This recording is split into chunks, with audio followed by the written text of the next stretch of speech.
Good evening, Arsenal community. Late night Saturday match review. Pre-recorded. But before we get into it, let's smash the intro. Arsenal community, you are locked into AlbertJTV. Subscribe to my channel and hit that notification bell.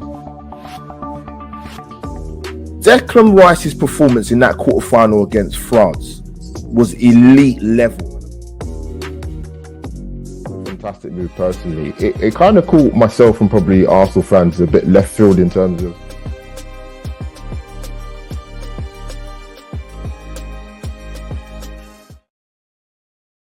yes, Arsenal community. Match review time. Late night Saturday match review. Wolves 0, Arsenal 2. Arsenal back to top of the Premier League table by a point. The time is currently, I will tell you now, people, we are Saturday the 20th of April at 10:42 and 58 seconds. So by the time you watch this match review, it will be either late tonight, tomorrow morning, maybe even tomorrow afternoon, or late Sunday evening. Marathon Sunday. Big day in the calendar. I've done London Marathon 4 times myself, people. An amazing day. So I've been on both sides of the fence as a runner and as somebody that's cheering and volunteering. So an amazing day. And I will be there tomorrow to go and support some people who are doing London Marathon. So big up to those people. But yes, this is pre-recorded. So smash a like when you do watch the match review, or smash it when you're finished. And also, most importantly, subscribe to AlbertJTV. I may put this on the audio actually. I'm not too sure. You know what? Actually, for my audio listeners, this will be on the Spotify and download Anchor. But as you said, as you might have heard already, this is pre-recorded. So I wanted to do it now because tomorrow, Sunday, is going to be a busy day for me because I have plans made. But Arsenal community, what do I say? We are back to the top of the league. It has been a long 7 days for us as Arsenal fans. It's not been a great week, if we're going to be brutally honest. 2 big games of football before the game today against Wolves away. The defeat at Villa at home. I was at the game. Second half performance, especially not great. Credit to Aston Villa though. And then we had the big game on Wednesday against Bayern Munich away. Naivety, inexperience, and maybe a little bit of caution. And the games come thick and fast. We can't ponder, we can't dwell. We can do hundreds of thousands, millions of podcasts dissecting Arsenal's performance, or performances, should I say. But we have to move on quickly. And for me personally speaking, I'll only speak for myself, very flat after the Villa game. Yeah, that one hit a lot of Arsenal fans hard, man. Our first defeat in 2024, and it's the way we lost, with the opportunity. Obviously, Liverpool losing the game in the early kickoff was a chance for Arsenal to really stamp home their authority. But football happens. The life of a football fan is up and down. You can't see the grey hairs in the moment because I've got a haircut today, so I feel a little bit younger. A bit older because of my name. It adds a few more years, but we'll get into it. But yeah, we saw the team today. A lot of discussion between many Arsenal podcasters or Arsenal community. We should rest Saka, we should rest Rice, the players look knackered. And I made this comment before that I think with the top 3 sides, they all look tired, if I'm going to be honest. But it's about how you manage your load, and you give the advantage to City because just the quality, the squad depth they've got. But teams look tired, so I think at this stage, it's about getting the results, getting the W's. You want to play well, of course you do, but other teams have got things to play for. It's not just us going for a league title. There's other teams playing for Europe spots, relegation spots, mid-table finishes in terms of probably teams finished a bit higher up than before. So there's a lot to play for. So I wasn't surprised to see Saka start. I wasn't surprised to see Declan Rice start. In particular, people spoke about Odegaard looking knackered, but he was going to play. He's always going to play. So I wasn't surprised with the team lineup. Obviously, Trossard comes in, and Kivior comes in. Tomiyasu not in the squad. I still don't know what the issue was. I didn't catch it because I did a live watch along. So that's why I didn't really hear why Tomiyasu didn't travel, but I'm sure that will come to fruition in the next couple of days or maybe even tomorrow as we speak. But yeah, for me today, I was going into the game. Wolves had a lot of injuries, by the way. That's a lot. Luton did a few weeks ago. We played them at home, but Wolves had, they had 15-year-olds, 16-year-olds on the bench. Crazy. But Arsenal dominated possession. They did. We haven't scored in the last 2 games. We've been firing blanks as such. But we controlled possession, man. We worked some really good opportunities in the first half. You had the Havertz shot. You had Declan Rice had a couple sighters. But one thing that for me, I'd say particularly with the Wolves game today, was really frustrating me doing the live watch along. Sort of in the first half, second half as well, a little bit better in the second half, but the execution in the final third was really poor. Example, the Trossard cross when you've got Saka at the far post, and I think Havertz in the middle or Jesus, I can't remember, and you hit the ball on the outside of your right foot into the goalkeeper's arms. Declan Rice for me has got to put his laces through that and smash it at the goal. He tried to side foot in the bottom corner. Decision making was not decision making. Execution of the decision making was poor, and we really. I wouldn't say we really deserved to be 1-0 up, but we had opportunities, and it's one of those games, if you didn't take the opportunity to go 1-0 up, you could find yourself unstuck. There were a couple of moments defensively with Kivior and Saliba where they put us in a bit of trouble, particularly Kivior, who's misjudged the bounce of the ball from the Gabriel header, and he needs to send David Rara a very expensive bottle of wine because he got him out of jail. It was a really good save, actually. When I saw it back on the replay, it's a really, really good save. And he kept it at 1-0 because we kept it at 0-0. So if we go 1-0 down there, with the way the results have gone in the last 7 days, Arsenal fans are looking around scratching their heads, thinking, this is not good. We had to bounce back and show some bollocks, man. And get the win by hook or by crook. And I'm going to be honest with you. I look at it now as I'm doing this review, and Arsenal had a rough 7 days, man. So I would have been shocked to see them come and perform at Molineux with all guns blazing. It was not going to happen. They just had to get that result. And goals change games, as I always say on my channel, man. And Leandro the Boss Trossard, I call him. A snapshot, bit off balance. We actually worked a good passage of play. And I actually thought we should have got the ball in the box a bit earlier, but Havertz was the one that should have got the ball in the box. Jesus done a bit of fancy work in the box, kept the ball alive. Trossard a little bit off balance, but bang, top bins, 1-0 to the Arsenal.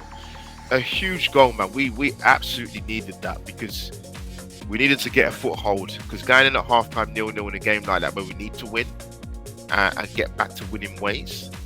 Obviously with City being 2 points ahead in the league and at the semi-finals today, which they won against Chelsea. Imperative. Said it for quite a while now. Trossard's the best finisher at the club. He scores all types of different goals, and he's the one person you want in that Arsenal side. I'm going to be honest, who you want going for a goal or a chance to fall to, because he's that clinical. Obviously, he missed a big one last week against Villa, but listen, you dust yourself off, you come again. He scored against the goal against Bayern Munich at home. And he's got a big goal. That's a big goal, man. Because we dominated possession and we had a lot of shots on goal, but we could have easily gone in the half-time 1-0 down before we got the goal. So great timing. Second half, I thought we controlled it a bit better. I thought it was a bit better. I thought it was more better in the second half. We had a lot of passages of play. But again, the thing that was really sort of ticking me off was when I was going through the watch-along is our execution, man. In the final third, we're just wasteful. Whether it's down the right-hand side with Saka and Ben White. I think a shout out to me. I thought Ben White was excellent. I know Declan Rice got man of the match, but I thought Ben White was excellent. Didn't give the ball away, supported Saka well, made the runs down to the byline. Had a pot shot goal at one point. Was really solid, man, out of our defensive unit. I thought personally out of the four, including him. But yeah, we was very wasteful, man. We got into some really good positions. It's just Arsenal made a lot of good decisions, right? In terms of Mikel's coaching setup. Nicholas Jovas working miracles with the defensive line. Arsenal need to get in the striking coach or someone that works in the attacking side of it, because you can't be that wasteful or misplacing so many passes or wasting opportunities to get behind the back line of Wolves or other teams possibly, and just not be penetrative. It was very frustrating to watch, very, very frustrating. And you thought the longer it continued, Arsenal might be in a little bit of problems, because obviously Wolves had a lot of injuries. So they bought off is it Han Chen that bought off in the I think he gave about 45 minutes. You had Sarabia and El Nui, was it, that came on because they were not fit, so he could have only managed that 15-20 minutes. And there were a couple of moments where it was a little bit shaky, but by and large we controlled the majority of that game, and we broke away, and we got the goal. Rice, great little run, good ball to Havertz. Havertz gets Ødegaard. I actually flipped to Ødegaard when he got in that position, because I actually felt he should have shot in the first place, but he tried to cut it back, got a very, very fortunate ricochet, and it's 2-0 to the Arsenal people. Martin captain Ødegaard. We got the second goal in the end, very late into the stoppage time. I think we had about a 6-minute stoppage time we had. We got the goal with about a minute and a half left of the game. So yeah, listen, the win was vital. Great to see them. Great to get that win, particularly the Arsenal Wave fans. Big up to them that travelled to Molineux, not a short journey, going to the Black Country there in the Midlands. And we go to the top of the league by a point, and we've got a massive game now on Tuesday at home to Chelsea, which I will be at. They will cause us a few more problems. Yes, they have not been great in terms of league position. Their results have been up and down all over the place, but they've got guys in their side, in particular with Cole Palmer, who's on a hot streak at the moment. It's lethal.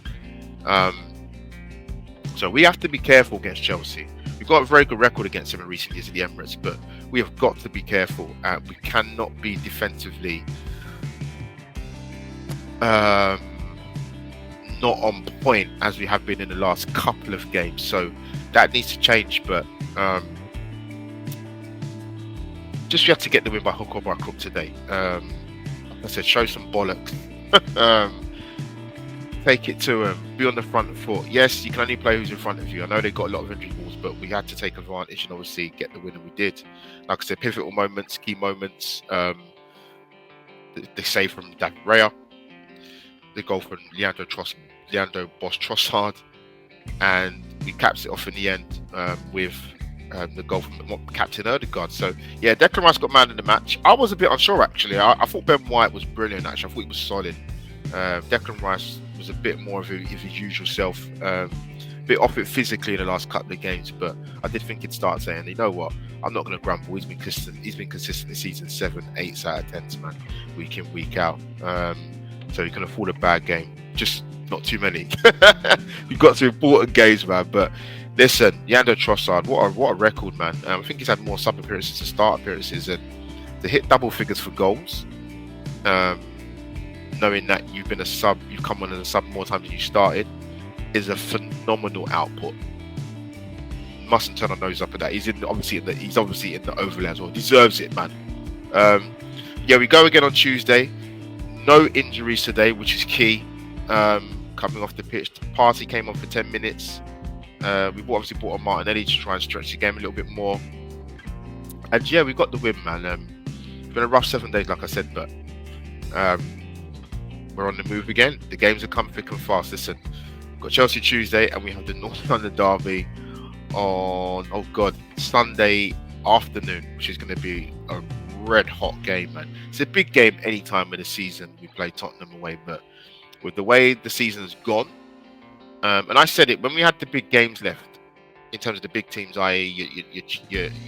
your Man Cities, your Tottenhams and your Manchester United. I said we had to win 2 out of those 3 games. We got the point at the Etihad. We got to go to Tottenham, man. We've got to go to Tottenham and Manchester United and win. People say we've got to win all our games. Of course you have to, but those games are significant because they're away from home. And our record at OT isn't great.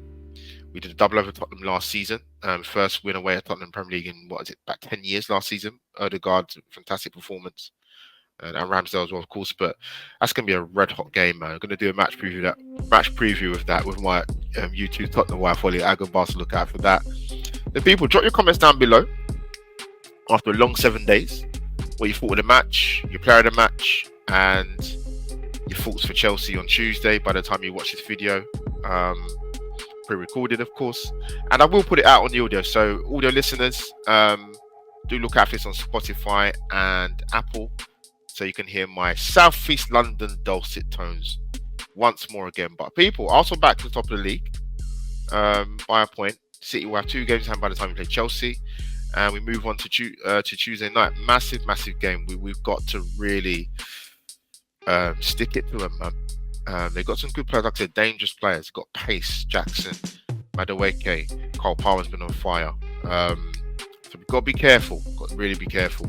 And we go again on Tuesday. And then 2 big London derbies coming up, actually. Obviously, Chelsea and Tottenham. So people, drop your comments down below. That is AlbertJTV. Let me find my outro, over and out, if I can find it, people. For another live match, for another pre-recorded match review.